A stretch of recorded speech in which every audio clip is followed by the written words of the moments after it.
Hello, my dear children. This is your English teacher, Mrs. Pooja Singh. Hope all are fine. So, children, today we are going to have an explanation of the chapter which belongs from your supplementary text, and the name of the chapter is The Lost Child. It is written by Mulk Raj Anand, and he is basically trying to highlight the condition of the poorest section of the traditional Indian society. So, this particular scene is taking place in a village, okay? And here in this village, a child is lost from his parents. He was very happy to go to this particular fair, which had taken place after a long time of wintry weather. And then, with lot of things around, with lot of attraction that he had, at the end of the day, he is losing out his parents. Now, how does this happen? Now, let us see this. I'm trying to cover all the points with the help of the highlighted points that I have given here.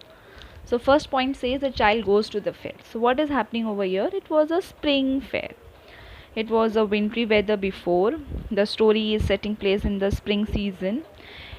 As the winter had just ended, all the people came out of their houses and they were very cheerful as the chilling cold had finally ended. So it was all the spring fair. All the people were going in this fair.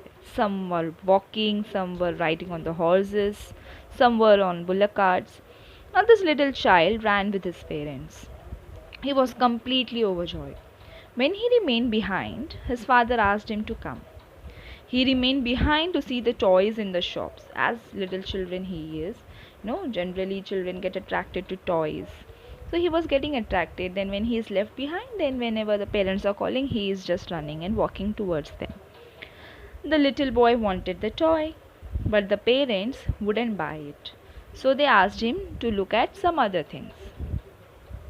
Now let us understand what are the things that the child gets attracted to.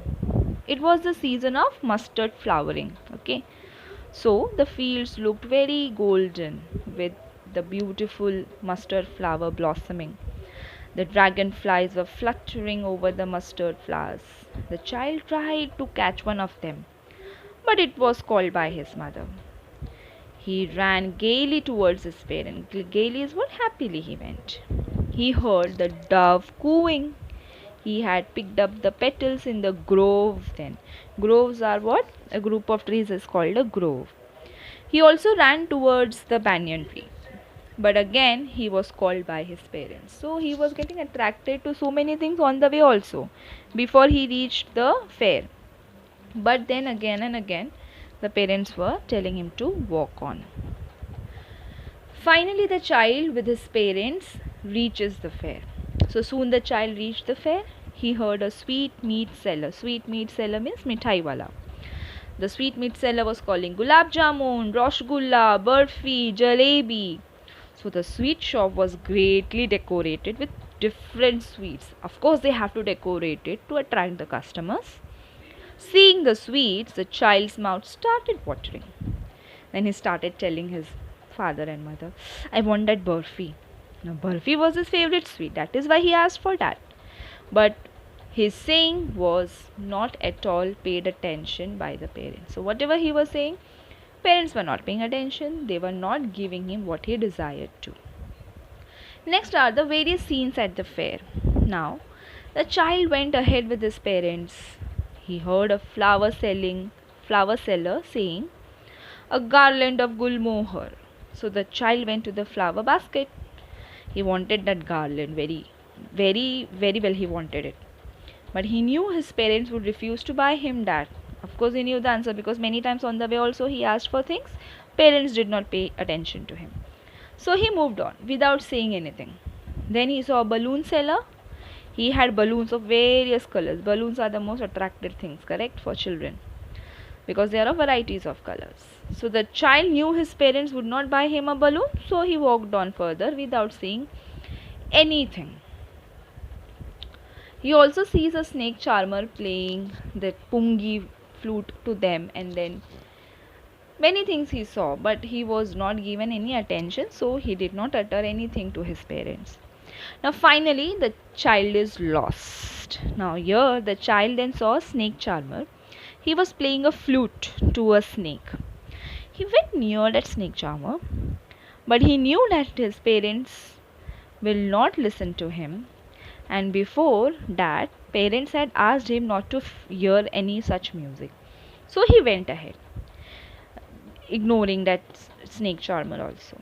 Later on, when he goes ahead, he sees a merry-go-round. Men, women, children were enjoying a ride on it.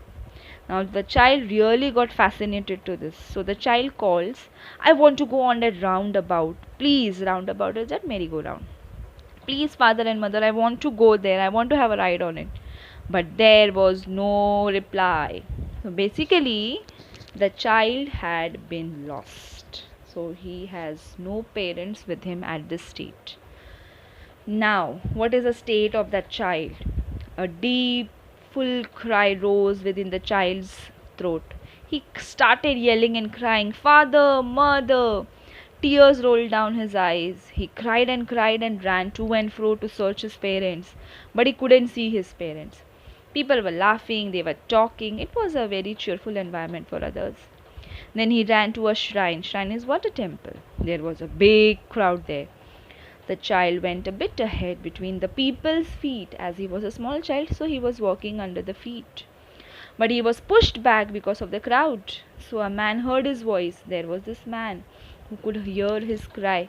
He lifted him up in his arms. So he lifted him from where he was there under his feet. So now the man is trying to locate his parents. The man asked the child how he got here. He also asked the names of his parents, but the child only said, I want my mother, I want my father. The man took the child to the merry-go-round. Remember merry-go-round where he was actually seen last time? He wanted to go on that ride with his parent. That's the time he realized that parents are not with him. He asked him if he wanted to ride on the horse, but the child said only that he wanted his mother. So the man was trying to console him. The man was just trying to deviate his mind. So he is asking for things that could be, helpful for the child to overcome his fear, overcome his tension. Then the man also asked him if he would like to have a balloon, but the child sobbed and he was just crying. He wanted his father and mother. Now the child is taken to flower seller and sweetmeat shop. So whatever things he had seen in the beginning, and that the things for those he was craving for, the same thing is offered by this man, but time and time again he is just ignoring the man's offer, and he just wants his parents and mothers, that is the father and mother. So the man then took the child to the flower seller. He asked him if he would like to put a flower garland around his neck. The child turned his nose. He only said, I want my mother, I want my father. Then the man asked him which sweet he would like. So the child turned his face again, and then he said only one thing, I want my father, I want my mother. So children, this is the end of the chapter wherein he did not find his father, he did not find his mother, and the things that he was craving for in the beginning he wanted, but when it was offered, he did not like to have it. The only thing is, at this point in time, his priority was to find his father and mother and be with them. Materialistic things could be, could be brought up again in future, but once parents are lost, a child is lost, you cannot get them back. So materialistic thing can be purchased, but something that we are connected to people, that to our parents with whom we are so affectionate, cannot come back. So now you need to think, what have you understood from this poem, particular chapter, because it has got lot of deep meaning and it could be different for every one of us. Okay, so moving on to the vocabulary section, the meanings here are the hard words from the entire text, not from the entire text but from the chapter. Lanes means narrow roads, gaily means happy, clad is dressed, brimming means to be full of liquid, lingering is to stay for a time, receding means to move backward, gaudy means too bright, abreast means side by side. Teeming means full of, grove is group of trees, repelled means pushed, overwhelming means great, very great, great joy. So children, with this I end my session. Thank you so much.